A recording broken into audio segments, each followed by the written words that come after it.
Welcome, everyone. This is the Wednesday night Oasis at the Oakland Center for Spiritual Living. And my name is Reverend Sally Bartholomew. I am a staff minister at the center, and I will be your host this evening for the Wednesday night Oasis.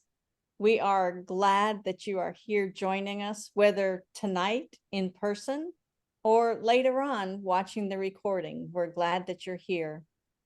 As you will experience tonight, Wednesday Night Oasis is a place. It is a place where we come together as a community to be spiritually refreshed between Sundays. We build upon the theme of the previous Sunday, sharing in what we call a satsang style that's informal, it's intimate, and interactive. And tonight, as always, on Wednesday night, we are in for a real treat. We are continuing to discuss the annual theme of living out loud. And we're in a new month, December already. And the theme for December is living as wholeness. So last Sunday, Reverend Sunshine Michelle introduced ideas inspired by the talk title of Embracing Wholeness. And tonight, our returning speaker, a crowd favorite here at Wednesday nights, will continue the exploration of this same topic. So before I go too much further and introduce our speaker, I want to welcome anyone who may be new to the Wednesday Night Oasis. I see a lot of familiar faces online this evening. So if you're new with the recording, I want to welcome you. I want to invite you to navigate yourself after you've done the recording to www.oaklandcsl.org. And when you're there, I invite you to click on the I'm New icon. When you do, look at the lower left-hand corner of the page, and that's an area where you can submit your email address. Once you do, you'll begin receiving the Village News once a week in your email. It provides all the information about what's happening at the center in the coming weeks. And I can tell you from a preview of the announcements that I'll be sharing later on, there's a lot going on at the center right now. So stay tuned all the way to the end of service to hear those special announcements this evening.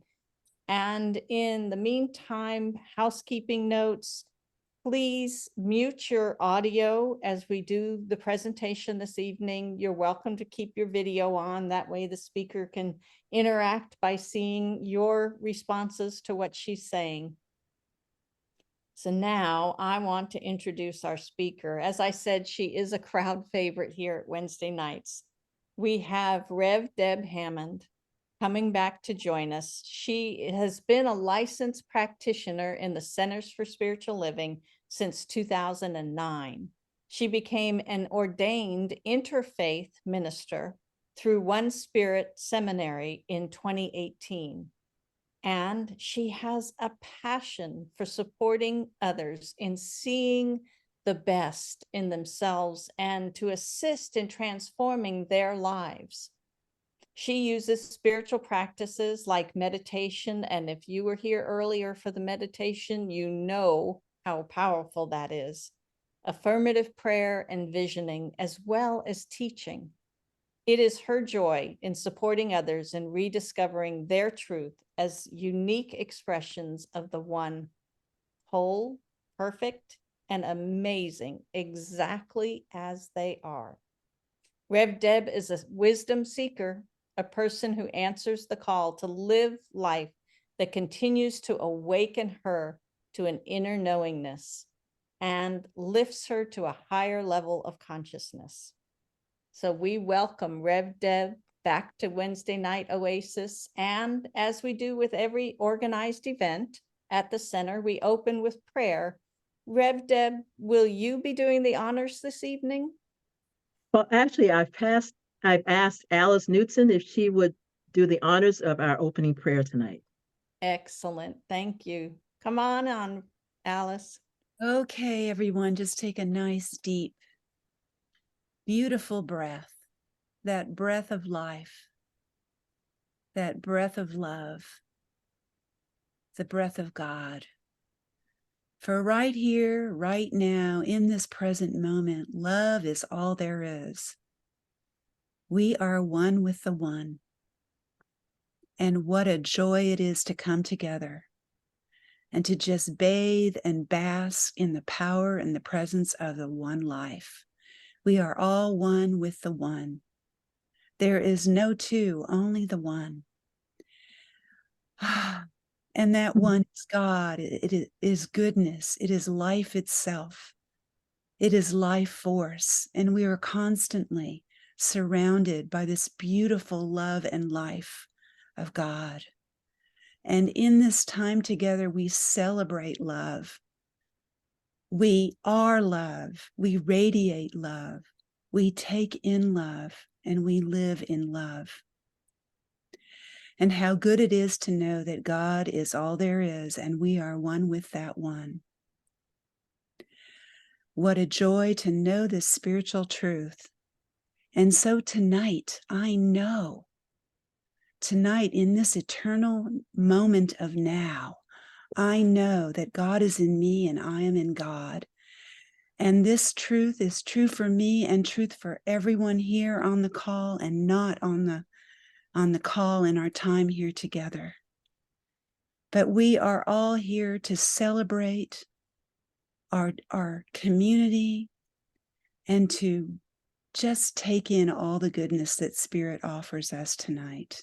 And so I bless this time together, knowing that Rev Deb is divinely guided, and she will share all the wisdom that is revealed to her in this present moment during this sacred time of our Wednesday night oasis.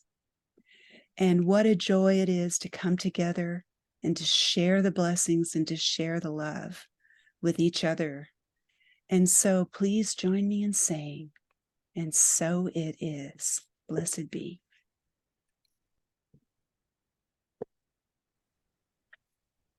Thank you, Alice.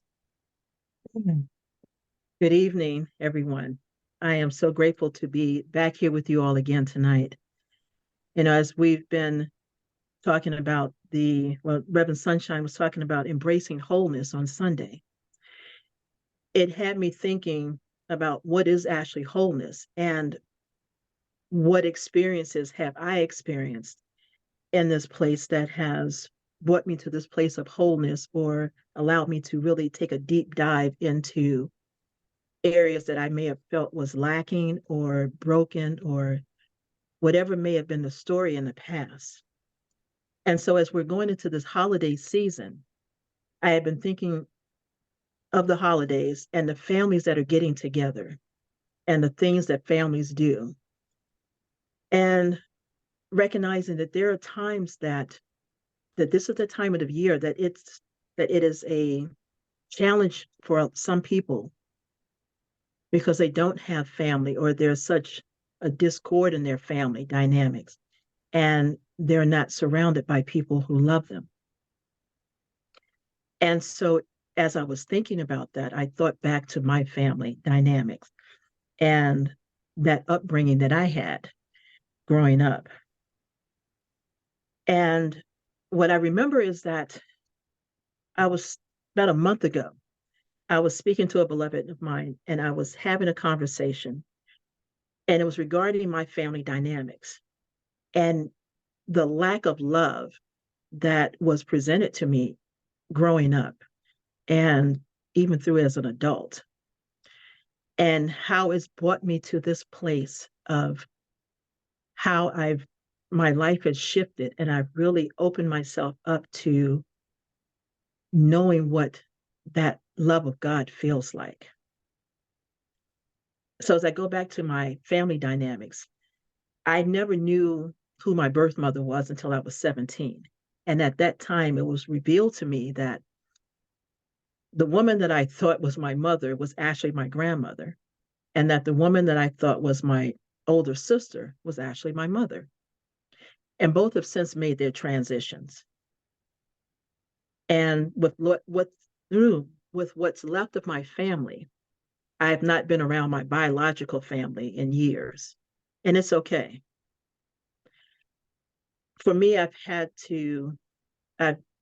what feels like I've been dealt a kind of a blow regarding my family life. And that realizing at 17, the kind of truth of my family dynamics, it caused my life to pause. And in that moment, I experienced trust issues.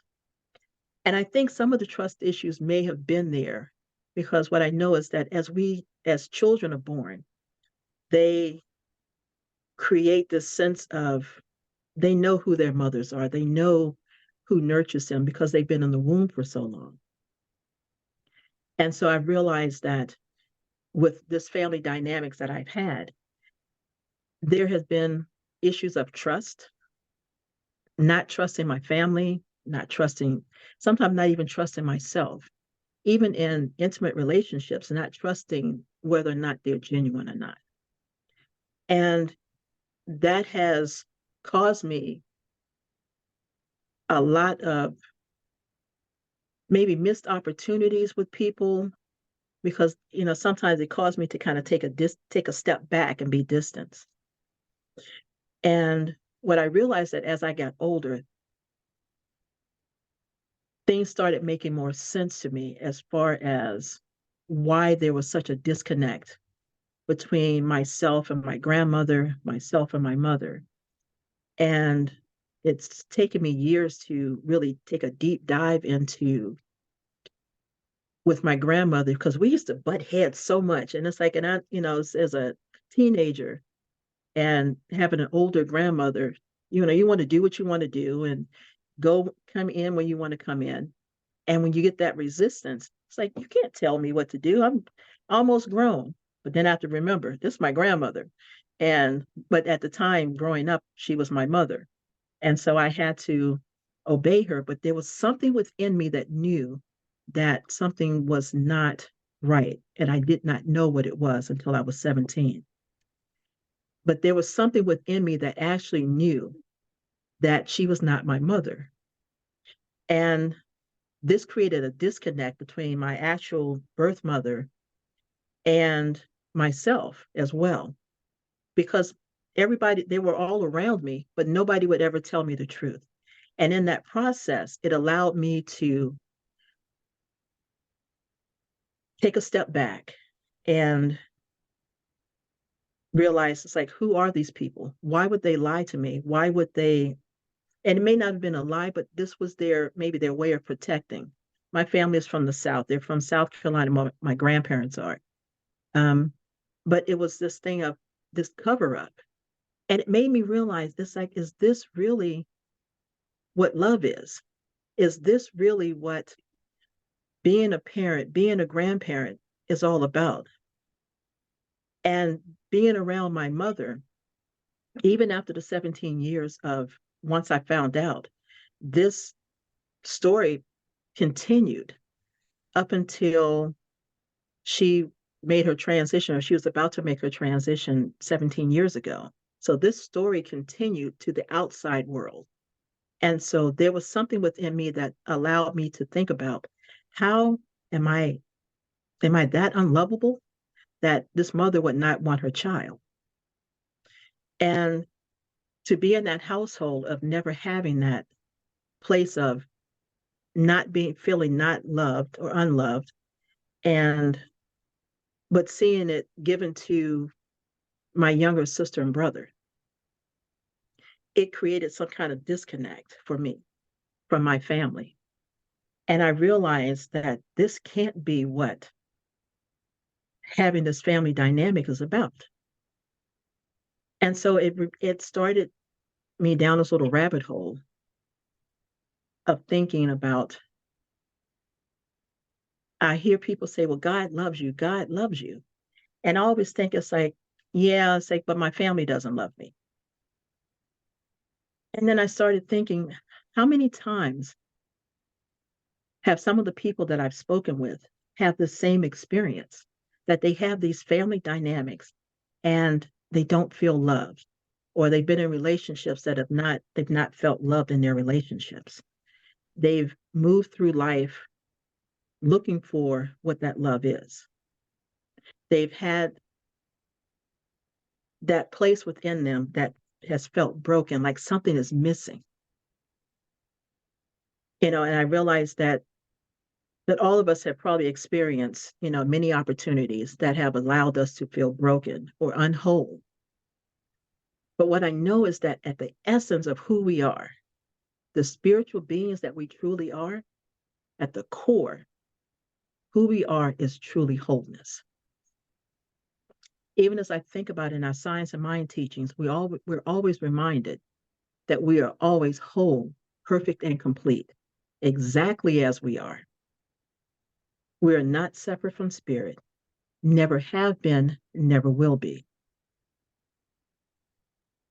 And I started thinking, it's like, well, if we're truly created in the image and likeness of the Creator, our source, then we are love, we are wholeness, peace, joy, and all the other qualities that we give to God, source, spirit, whatever name you want to call it. It's in us, it's in you, it's in me, it's in them, it's in they, regardless of the appearances, regardless of what anyone has gone through. We still stand in this place as whole, perfect, and complete, always. That will never change. But there's that within us that sometimes feels that I'm not whole, I'm not perfect. I remember a friend of mine posted something on Facebook, and it was about a disco ball. And the disco ball, it was talking about, it's like how the disco ball has broken glass pieces all around it. And so when you put the light on it, that you're reminded that every piece of you is always shining brightly, regardless of what may feel broken or not. So I go back to my story that I was sharing with the beloved. So I had come to this realization that I had to love and release the stories that I've embraced about my mother and my grandmother. But the ultimate thing was that I truly had to start loving myself unconditionally, being able to release those past beliefs that I had about myself of not feeling love, not being lovable. Because what I know is that the Creator that created me loves me unconditionally. But I had to embrace that for myself. And it's taken me years to get to this place in my life that I have truly felt that kind of love. And although I know I have a close knit of people that I know that love me, but there's something about when we don't love ourselves, that we don't allow that love to truly penetrate us and for us to truly experience that love, that place of wholeness. And so as I was speaking to my beloved friend, I was telling her, I said, so it's taken me years to get to this place in my life. And on this one particular day, and that was about a month ago, I was sitting in my car and I was about to drive to work. And all of a sudden, I thought about this beloved and started to feel the love that they have for me and how powerful that love was or is, that tears just started rolling down my face. And it was in that place, in that moment, I felt like Spirit was just holding me in that place, in his arms, basking me, with this amazing love. That it was in that moment that I started feeling this is what that love that a parent has for their child, that this is what it feels like. And it's taken me to this, to this time to really understand this or get to this place. Some people never get to that point. And so in that space of holding that truth, knowing that truth and feeling that energy, I could just feel like something was lifted from me in that moment as well. And I really felt like this was that kind of place of just wholeness, being in that space, in that moment, and being in that place of absolute gratitude. So knowing that this has been an experience, has been my experience in this time, I know that there are plenty of people that are out there that have had certain experiences similar to this, or some life-changing experiences that has brought you to a place of wholeness. So I want to take this opportunity to kind of open the floor to allow people to share. Talk about a time or a moment when you felt whole, when you felt at one with God or the universe or whatever name you've called it.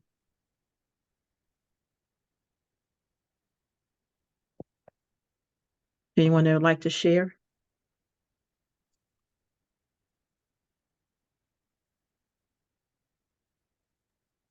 I will. Hand up. And then Rev Sunshine. Okay.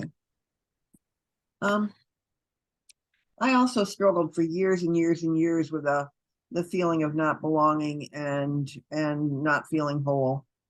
From a different story, but the same feelings. And I remember when I was in my practitioner studies, and we were doing a section reading about wholeness, and I remember lying in bed trying to get my mind around this concept that I had no mental equivalent for. And it took me a long time. I mean, I worked with a practitioner weekly, probably for a number of years. To the point where, I mean, I finally got to the point where I had a mental equivalent, but I didn't have a body equivalent. You know the difference. Mm-hmm. And it was a number of years of doing that work when it was finally, it was just like one day I could look back and go, oh yeah, I'm not feeling that anymore. I am feeling whole. And it wasn't like a moment. You know, I tend to not get a moment. It sort of sneaks up on me, and then I look back and it's like, oh yeah, it happened. So I'm very grateful for it. But yeah, that's a huge one to have to deal with, is not feeling whole. And it takes a lot of work. Yes, it does. Yeah. So thank you for raising it, because it's not an easy one to talk about. And I think that's why Spirit had me to go through it tonight. So, so thank you for that, Constance. Who was it, Reverend Sunshine? Mm-hmm. Yeah, it's a lot to like click these buttons. I was trying to lower my hand and take myself off mute and turn on my camera and all that. First off, Rev Deb, I just want to acknowledge you for that tender story that you told us, and for being vulnerable to share some from the inside of something that's very personal to you, and for trusting us and for letting us in. So bless you for that. And the thought that I had of wholeness or lack thereof, or bringing myself to wholeness, is a big one, actually. It's when I decided to release codependence.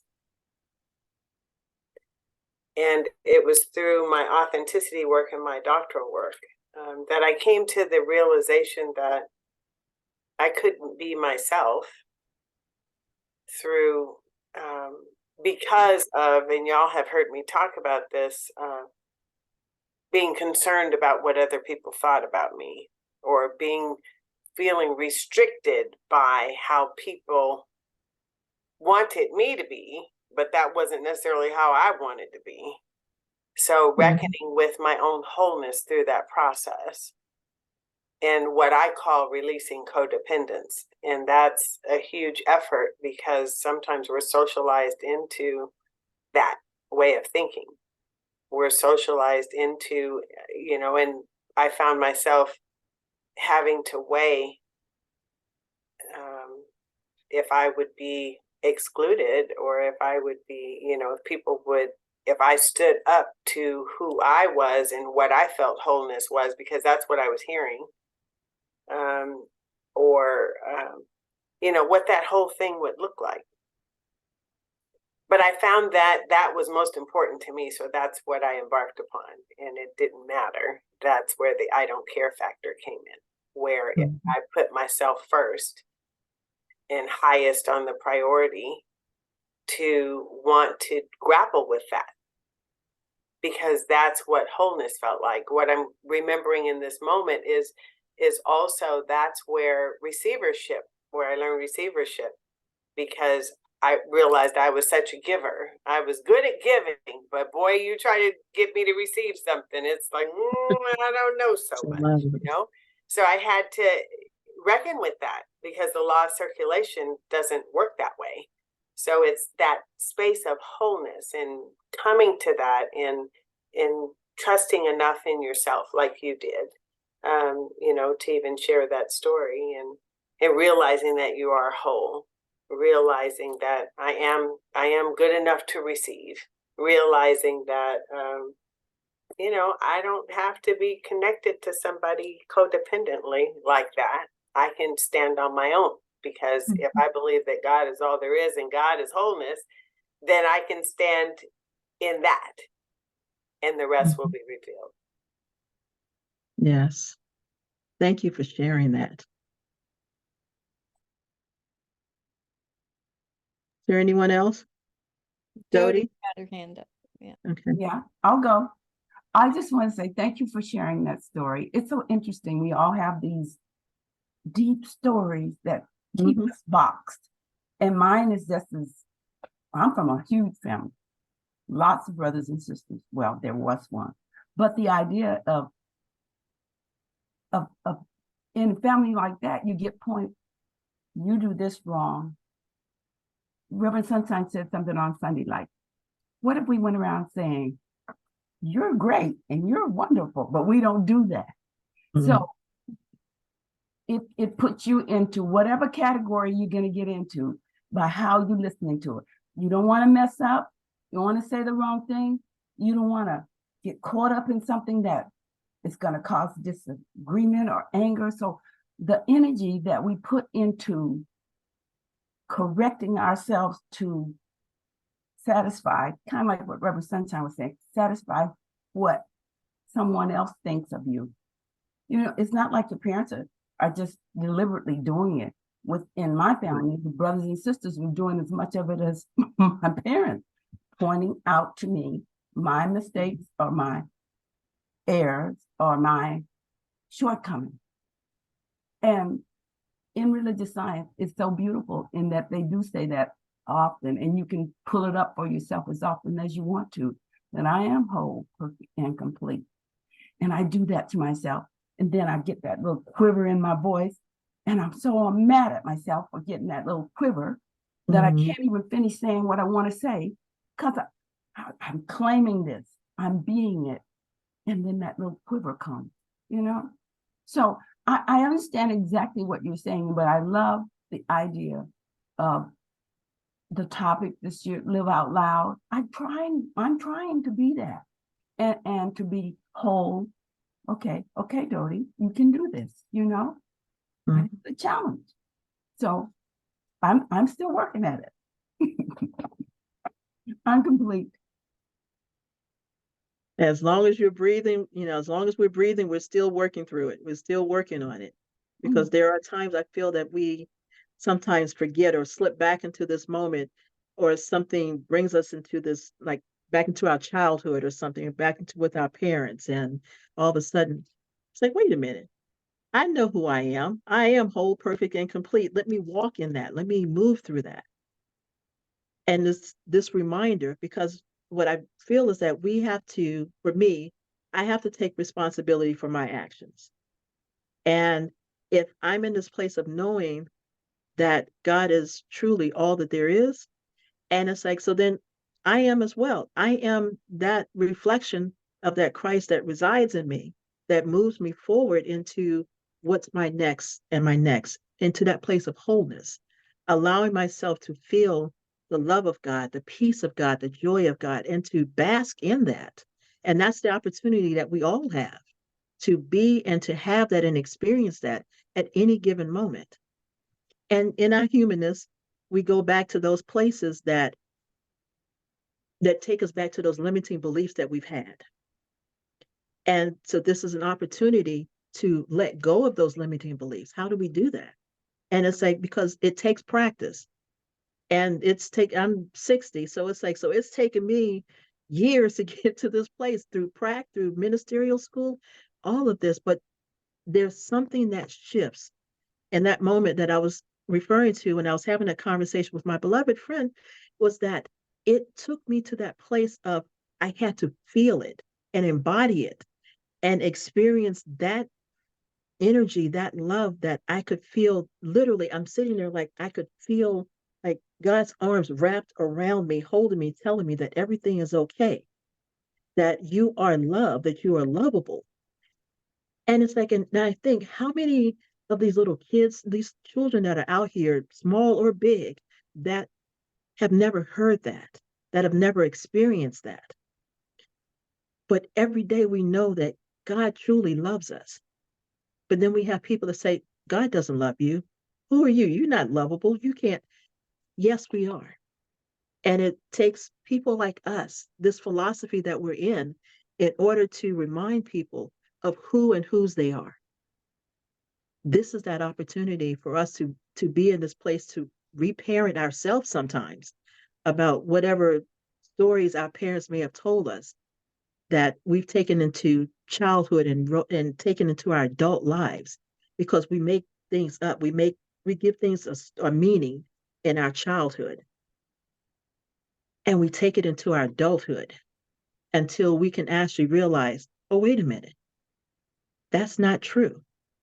What they told me back then, that I'm not lovable, that's not true. I know this now. And so it's taken this time for me to be in this space to really feel that, and then to feel that energy from my beloved friends and people that I know love me, to really feel what that feels like. And for me to love me and to be able to put that back out into the world. So even when I interact with my reps, I may get upset with them every now and then, but I recognize that I get to look at them and speak to them in a different way, and to be in that space. Constance, you have your hand up? Yes, I do. Because when we're talking about this, I was talking to my prayer partner about this morning. It's one thing when, when we have to grapple with this ourselves, but when you see it, like one of the other big major event in my life was when my son was born, and I wasn't able to parent him the way I wanted, and because I didn't feel whole and worthy, I ended up leaving him. So so we've come a long way in our relationship, but my guess is that he is still hanging on to a belief that he wasn't lovable enough, and that's why I left, because that's what kids do, right? Yeah. And so it's like, okay, so what can I do? Because that's his journey. I can't force him on that journey. But I am to the point now where I really want, when I go back and spend time with him in January, I really want to bring it up and at least bring the idea to him that even though he may not be conscious of it, that may be operating in his life in a way that is still impacting him, and that it had nothing to do with whether he was lovable. It had to do with whether I was lovable, that I thought I was, and that also that I had postpartum, and it was just like a whole perfect storm that happened, but nonetheless it happened, and so it's like when we don't have it ourselves, we sometimes put it on somebody else without ever wanting to do that. And that's also part of the journey is because in addition to coming to grips with my own wholeness, that whole thing of forgiving myself was like many, many, many, many, many sessions Mhm. and years of forgiving myself, So I just wanted to say that that's another part of it. So Thank you. And it is work. And I realized that even with me, that I really had to see my mother, because she was a teenage mom when she had me, and to see her from a place of compassion, to think about what she may have been experiencing as that teenage mom. And then even with my grandmother, to think about, because she raised me, what her experience may have been being at 40 something with this baby. So being in that place of having compassion for those who, it took me years to get to that place, trust me, because I literally ran away from home almost. It's like I went and joined the military, said, I'm out of here, got to go, bye, because I didn't want anything to do with them.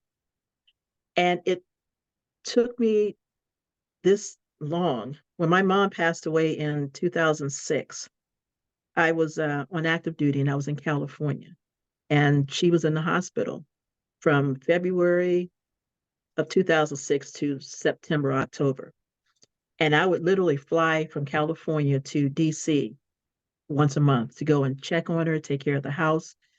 And she literally went from home to work to hospital, and she never came back to the house until September. And during that time, I realized, how much of this am I doing because I'm trying to get her love, even as she's in her on her deathbed pretty much? Or am I doing this because I feel this is what I'm being called to do? And there was a part of it that I was still seeking her love, even when she still had not acknowledged me as her daughter, but as her sister. And that was the hardest thing, until I think about a month before she passed away, when she really acknowledged to everyone, her friends, of who I was. And after that, I had already let it go because I'd already done the work, but there was still some parts of me that was still kind of holding on to that. So is there anyone else that wants to share something about their wholeness experience, the time of when they felt whole, or even what limiting belief has been holding you back from feeling whole?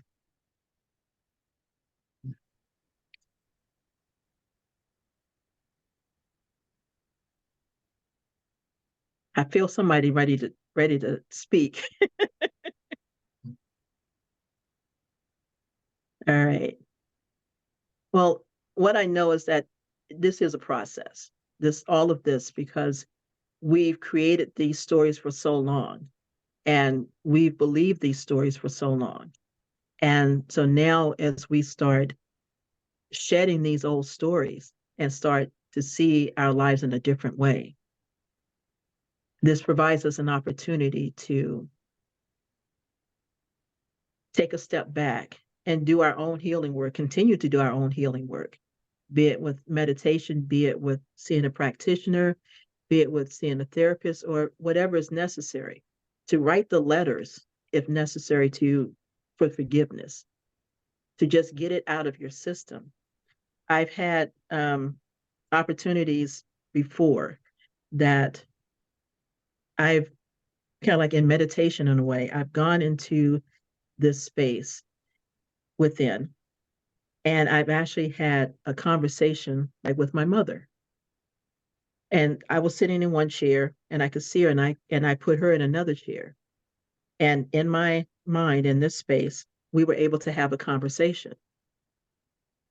And there were some things that came up in our conversations in regards to some things that she was feeling, and her not feeling love from her own mother. And it makes sense of how that trickles down, to all of us, to all the kids and everything for now. But it was in that place that I really started seeing her through a different set of lens. And I looked at her thinking, how could this child that birthed me, that never really, as far as I knew, never hugged me, never, loved me that way as a parent, to see in this space that that's what she was seeking as well. that she was also seeking that love. And to be able to have that conversation with her, and this was after she had made her transition, but to see that, have that conversation with her helped me to acknowledge who she is and to recognize the God that is in her as well. Anyone else want to add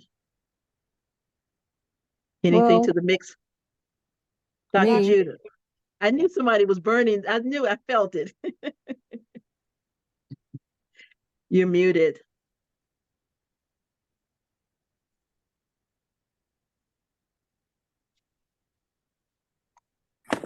There you are. I was finding myself in a place where I felt when I first went to Al-Anon that my story wasn't bad enough. Hmm. And there were no alcoholics in my family and nothing really. It wasn't until my mid-30s that I had found that I was abused by the middle of my 3 brothers when I was 5 for a year. And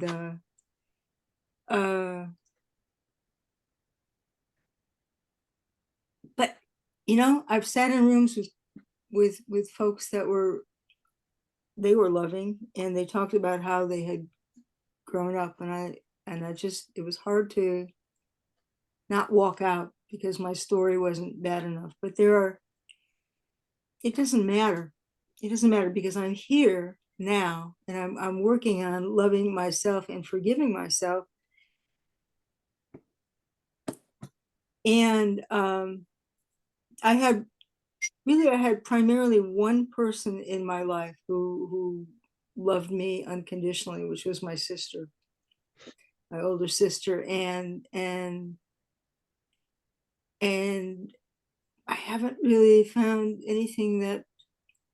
anyone or anything, even though I got married, I was married and divorced. And I have a wonderful daughter, and she's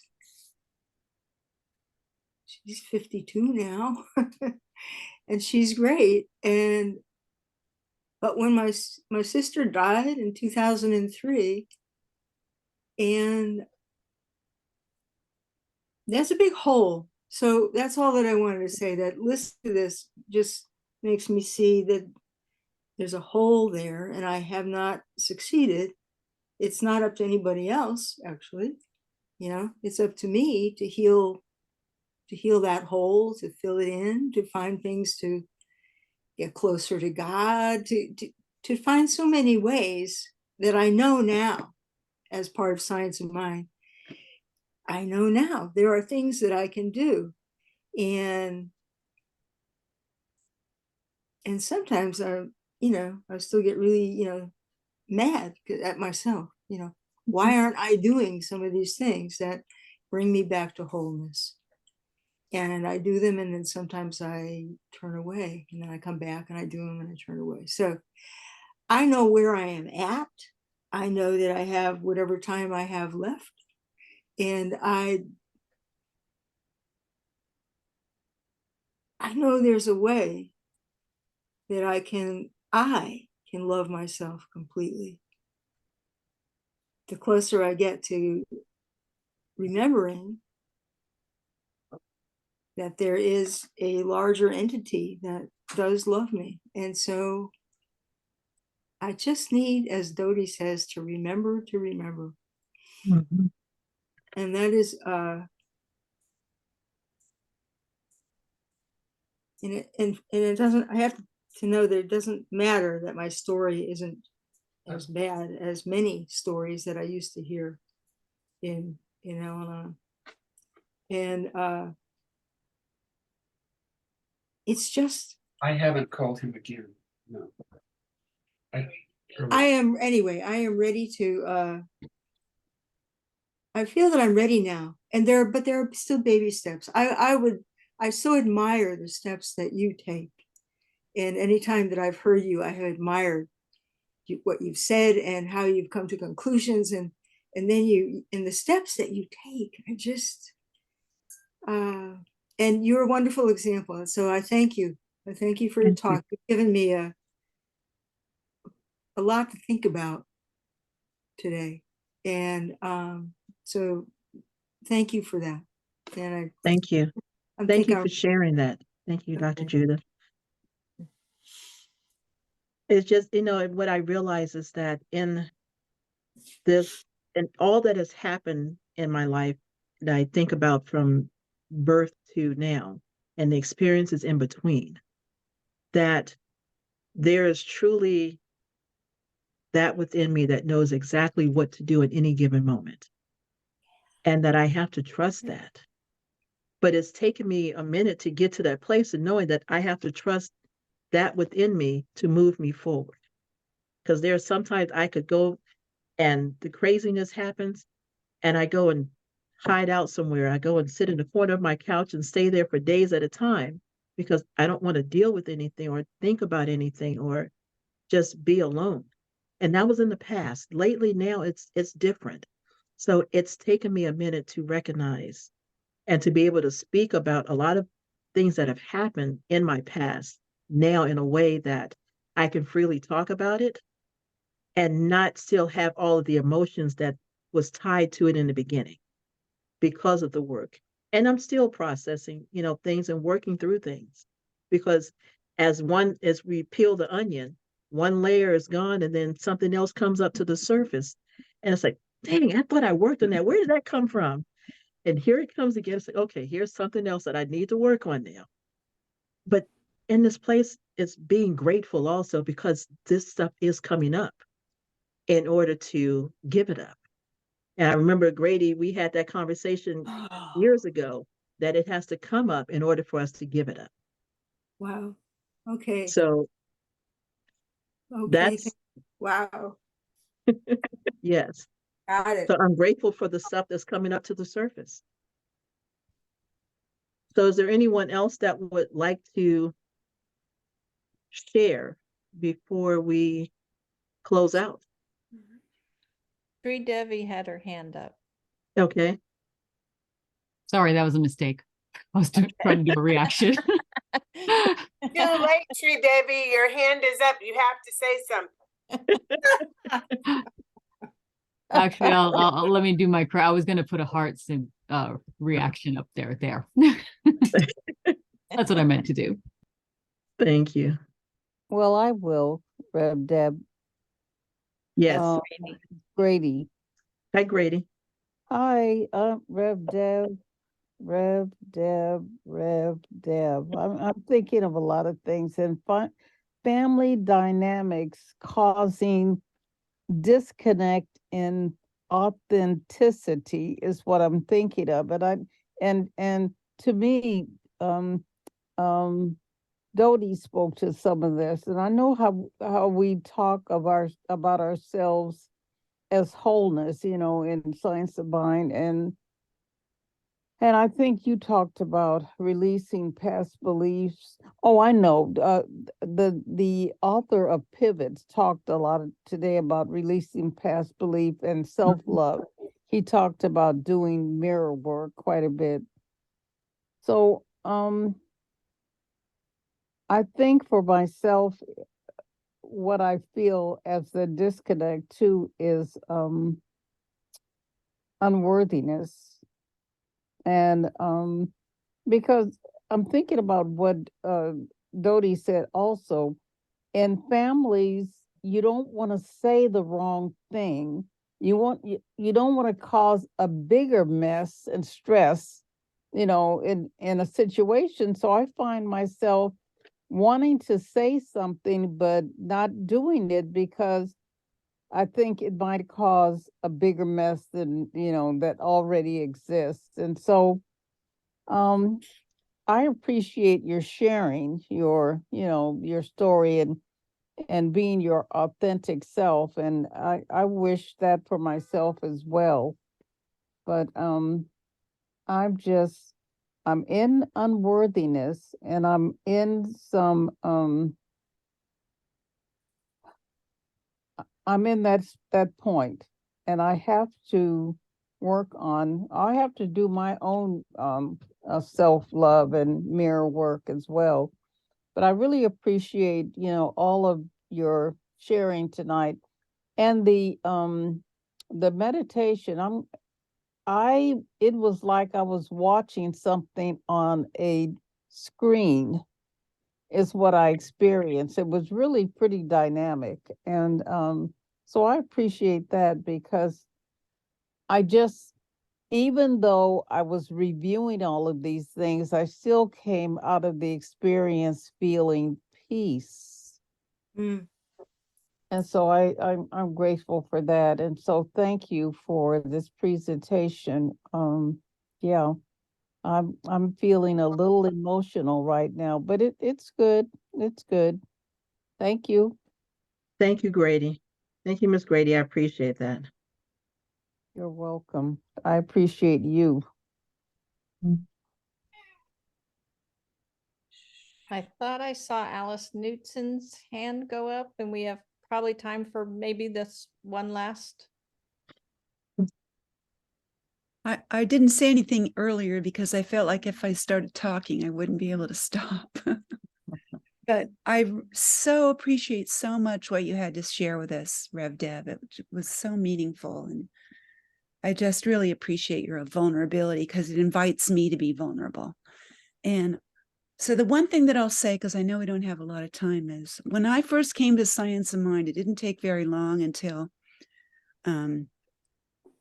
I think it was for a volunteer appreciation day or something.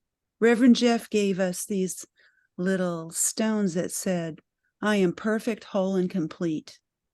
And I thought, wow, that's amazing.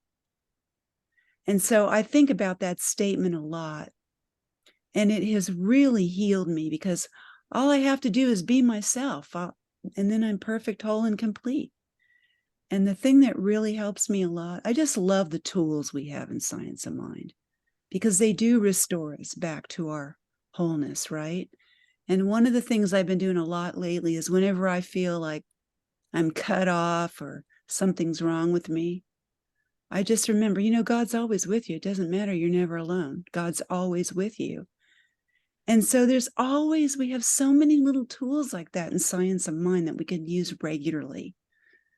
And just like Dodie, remembering to remember. And I just love as a community how much we lift each other up and really support one another. So thank you so much for all that you shared with us tonight, Rev Deb. I'm complete. Thank you. All right, Rev I have Deb. one statement. It's always so incredible when people are so vulnerable and they put it out there like you did, Reverend Deb. I mean, a heavy story that you just told us about it. Yes. I think it probably took something off of you because it took something off of us. Just recognizing that the vulnerability of bringing up whatever that is, whatever it is, and you're able to identify it. I mean, I guess many of us don't really know what it is that's got us in lockdown or whatever, but figuring out what it is and bringing it to the forefront. Reverend sometimes says that a lot too. You have to dig deep and bring it up. So I appreciate what you said because most of the time when we see successful people like yourself, a minister and everything, you think, oh, God is so good to Reverend Deb. God has just blessed her and she's just floating through life. And then Reverend Deb get up here and say, I struggle too. We're human. Thank you. Yes. Thank you, Dodie. I appreciate that. And I just want to co-sign those last couple things that were said. I'm just going to chime in here because this is what is so critical about beloved community.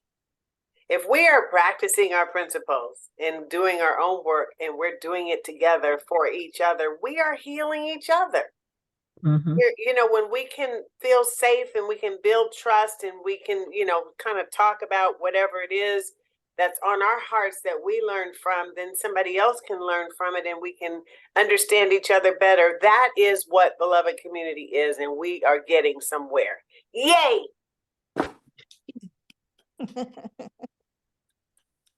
Yes, yes, yes, yes, yes. Reverend Sally, you're on, right? I'm on. Rev Deb, thank you so much. As everyone has said, your vulnerability, your willingness to share with us, I have no words for it right now. I'm processing from the meditation before the service went live and where you took us with that meditation. I know that we have the opportunity, we get the opportunity here at with Science of Mind to do this work. And it is work. And we all have our stories and our past, and what a blessing it is for us to be able to do this spiritual practice together. And thank you for shepherding us through this evening with this spiritual practice. Yeah, I'm out of words. A minister with no words. I don't know. Does that ever happen? So thank you again.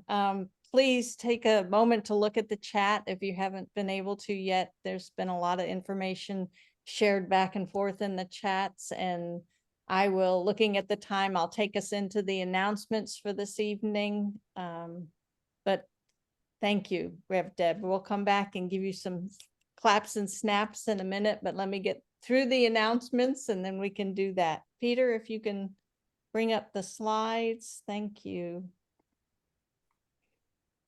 We definitely have a lot going on at the center right now, and this is fabulous because we get to experience all of this.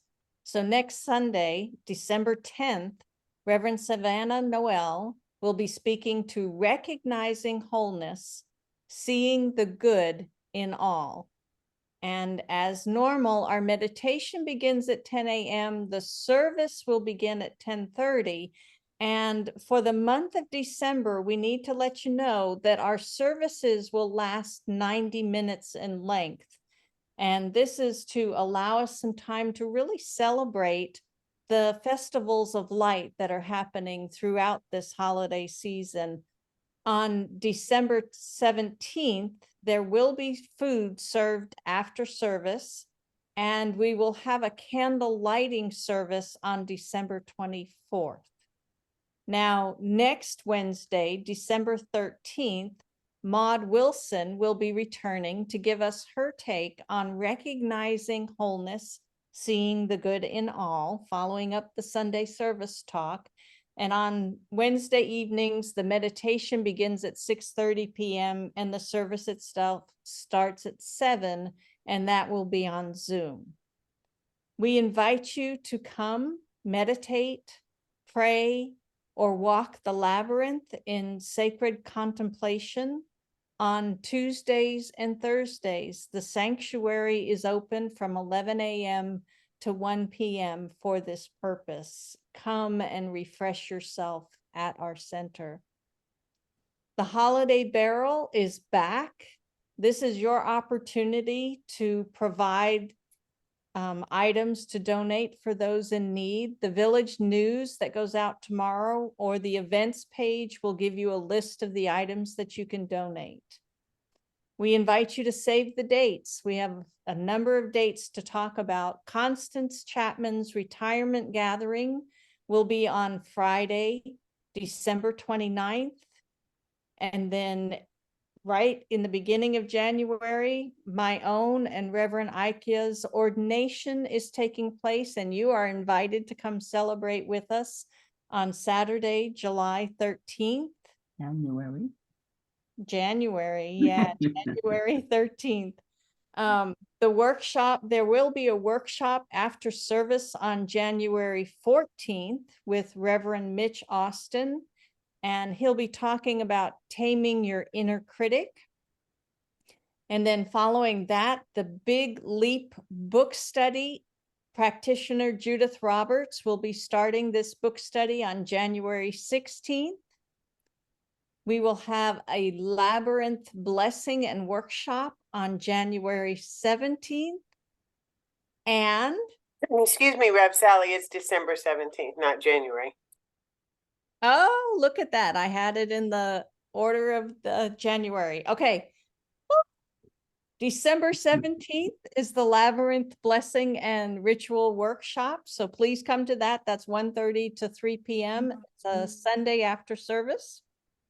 All right, so we'll go on to the next slide. The 2024 Vision Board Party will be Saturday, January 20th, beginning at 11 a.m. And CSL has events coming up. The 4 Pivots book study begins in January, and you can still register for that now and get your book and be ready for it. And then the 2024 Vista Conference is in Charleston, South Carolina. It goes from February 19th to the 22nd. And there's still time to register for that. I'm looking for 2 folks to register with me to get the discount. So give me a call if you want to do that. There is just so much going on at the center, and we are grateful for all of the activity. If you want to find out more information, look for the Village News, sign up for it on the website, touch base with any of these beloved individuals that you see on our slide here. Visit the website, oaklandcsl.org, to find out more information. And if you haven't done so recently, navigate yourself to Instagram or YouTube or Facebook, like us there, subscribe to us there so that you can get the updates and the information as they come hot off the presses. There is a lot going on at the center, and we are grateful for this. So now I'd like to have us move into our joyous giving time. And I want to let you know that this is a time where we get to participate in the circulation, the sacred circulation of giving and receiving. I think it was said this evening that part of being whole is that giving and receiving. And so in order for Oakland Center to be able to nourish and support us, we have the opportunity to nourish and support the Oakland Center with our financial donations. So I'd like to have us consider our donations and say this giving affirmation together. Joyously I give with an attitude of abundance, knowing that as I give, I do receive. And so there are at least 5 ways that you can give. You can visit the website, click the donate icon. You can give by credit card, by mail, by Zelle, by text, or you can visit the Sunday service and put your offering there in the basket at Sunday services. So I've come to the point in our evening where I get to say thank you. And I want to say thank you to our tech team who helps out in the background, making this evening possible with the slides and everything else that goes on. So thank you to our tech team. That's Peter, Alice Herndon, Alice Knutson, Constance Chapman. And I also want to say thank you to Rev Sunshine Michelle Coleman, who provides this platform for us to come together and share like we do. And I especially this evening want to thank our own Rev Deb for her honesty, her vulnerability, her authenticity that allows us to reflect also on ourselves and to be vulnerable and recognize our own wholeness. So thank you, thank you, thank you. So we would like to have someone pray us out this evening. And Rev Deb, I'm forgetting who it was who we had to pray out. Constance. There we go, Constance. Come on in. That would be me. So Oh, so let's just take a deep breath. Just letting all the goodness, the authenticity, all the space that Reverend Deb set up for us to have this transformational relationship with each other. Because what I know is that what she did was she set up a space that was a God space. A space because, I mean, I can't say this for sure, but my guess is, my gut says that there is only transformational relationships in God. That the transactional relationships are one that we as humans have created. And so that is that one God, that one energy, that one love is a place of transformation. It is a place of divine wholeness. It is a place that is where everything is possible. And where all the possibilities exist and more. And I'm just so grateful for this time we've had together. I'm so grateful for this evening of deep sharing, deep wisdom.